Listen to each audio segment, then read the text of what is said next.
11 a.m. today, person shot at Montgomery Mall, 3 victims. So everyone was kind of just looking around, really confused. Those big metal doors suddenly shut. This scene is expanding. Second shooting of the day happened in this location just across the street at the Giant. This continues to be a very active investigation. Get down. They're telling everybody get down. They're telling us to get back. Thankfully, it was without the incident. When Lee Boyd Malvo and John Muhammad committed those murders here in Aspen Hill, they ate in the same restaurant where we were having the surveillance here today. From ABC 7 News, this is a breaking news alert. In the breaking news we have been following much of the day, the suspect involved in the shootings in custody after 3 separate shootings that left 3 people dead in the last 24 hours. Eulalio Tordil was arrested near a Boston market in Aspen Hill. This after deadly gunfire at a school, a mall, and a grocery store. Now, his arrest played out in front of our cameras. This, the start of a long investigation about who he is and what may have set him on this deadly path. We have team coverage for you tonight, multiple scenes covered. Tonight, though, firsthand accounts of what today's shootings really happened. What happened there? We're going to begin, though, with our team coverage with Maryland Bureau Chief Brad Bell. He is in Aspen Hill. Brad? Yeah, you know what? It was a terrible day. It was a deadly day. It was a tense day. The breath of relief, sigh of relief coming only after the arrest was made. And that happened right over here in this parking lot, in this parking space right here. This is where the suspect, Eulalio Tordil, was captured not long after he came out of this Boston market. We can show you the video of him being taken into custody. It was a very alert Montgomery County police officer, plain clothes, cruising the area, that spotted this car. It was a lookout, a license plate, and a description of a car that had come from the shooting in Prince George's County yesterday evening at High Point High School. The police officer spotted the car, looked around, found the suspect. He was going from place to place in this shopping center, from Dunkin' Donuts to Boston Market. They watched him for over an hour. Montgomery County Police Chief Tom Manger telling us they wanted to wait for the exact most safe moment to make the arrest. My officers had the well-being of the public in mind, and kept him under surveillance, and were ready to act if they needed to. They wanted to knowing his behavior today and knowing of statements that he had made in the past, we did not want to endanger anyone and have a shootout when we took him into custody, and that's why he was taken into custody the way he was.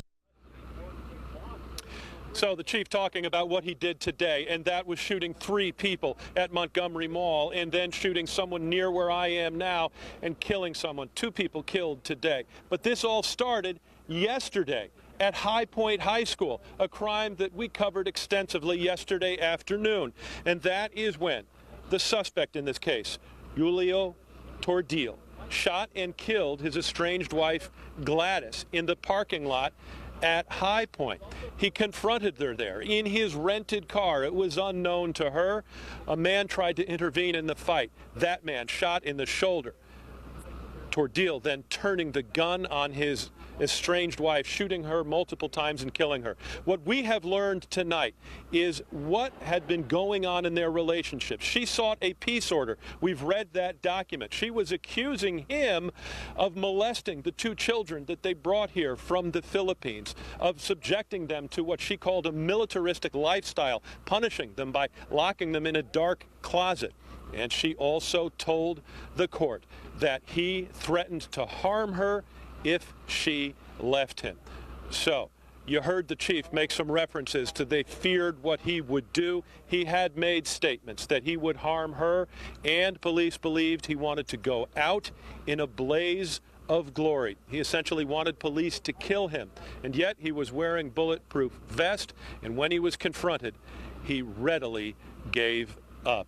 So this is where it ended. As we said, it all began with that case of domestic violence yesterday in Prince George's County. In Aspen Hill, Brad Bell, ABC 7 News. Thank you so much, Brad.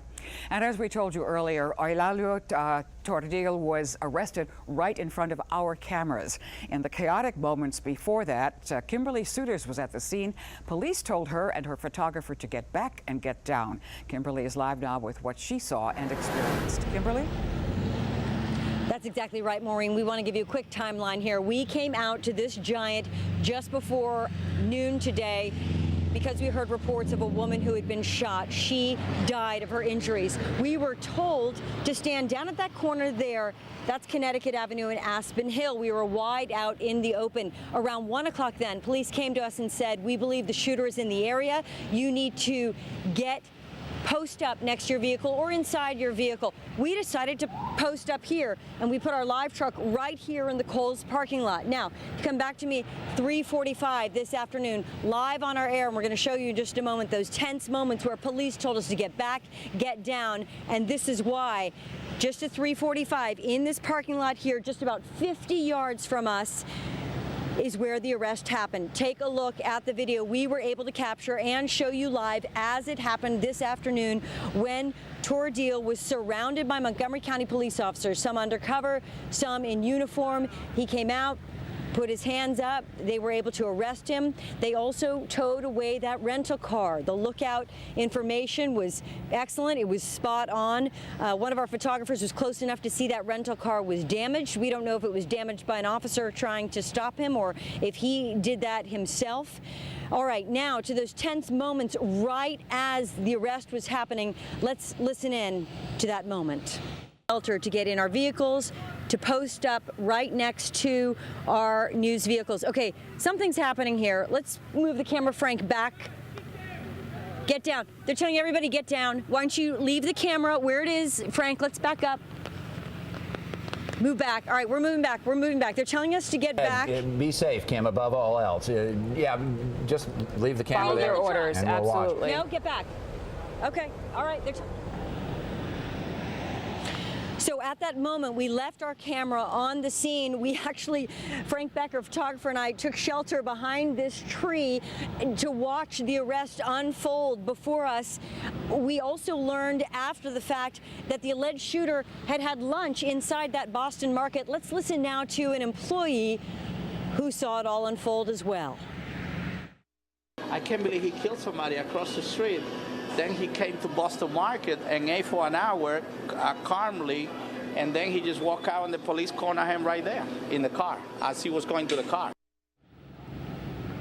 You know, we were looking over our shoulders all day long because something did not feel right when we heard about the shootings last night at the high school. We heard about the shootings this morning at the mall and then at the Giant, and everyone was on edge. News media, folks living in the area.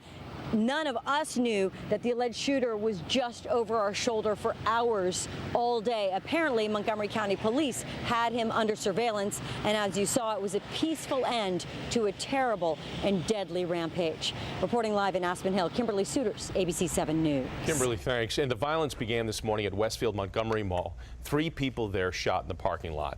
1 man died from his injuries. 1 remains in critical condition. The 3rd victim is reported to have non-life-threatening injuries. Jeff Goldberg is at that mall. He joins us live with the situation going on there now. Jeff? Well, Jonathan, right now the parking lot in front of the Macy's and the ArcLight Cinema at Montgomery Mall is cleared out, but for hours today it was the site of a crime scene, a fatal shooting here in the parking lot. Here's some video that we took right after arriving on scene. This was at about 11:30 this morning. We saw the ambulance transporting victims to nearby suburban hospital. We do not have a lot of information as to exactly what happened.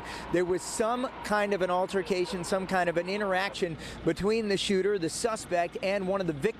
One of the victims was shot, and then apparently the 2 other victims came to the aid of the first victim. Those individuals were shot as well. Terrible, terrible outcome of this situation. 1 person died, a man, 1 person in grave condition, a man, and a female with non-life-threatening injuries. We did see later today 2 vehicles taken away from the scene, 2 vehicles that were in some way, shape, or form connected to this murder that took place in the parking lot. For people who parked around where this shooting took place, they had to wait inside the mall for a good 5 hours or so, and only in the last hour and a half were they able to come out of the mall and retrieve their cars after a terrifying afternoon. Well, surprise me. I wish I don't know the bad news for everybody. When they cannot find the person, right? We cannot get out, and we have to go inside, which we don't know that we are safe or not. And of course, that was the big question for everybody here at the mall, whether or not they were safe. Now, as investigators continue to try to put the pieces together as to exactly what happened here, the biggest question is why? Why did the suspect engage these individuals in particular? All signs at this point pointing toward the idea that he did not have any connection with these 3 victims, but at this point, no definitive idea on exactly whether or not that was the case as this investigation continues after a terrifying and tragic morning here at Montgomery Mall. Live in Bethesda, Jeff Goldberg, ABC 7 News. Thank you, Jeff. Of course, you can stay up to date with breaking news whenever it happens. You can sign up for text alerts at WJLA.com/text. And we'll keep bringing you breaking news updates as we get them. We're going to be back right after this.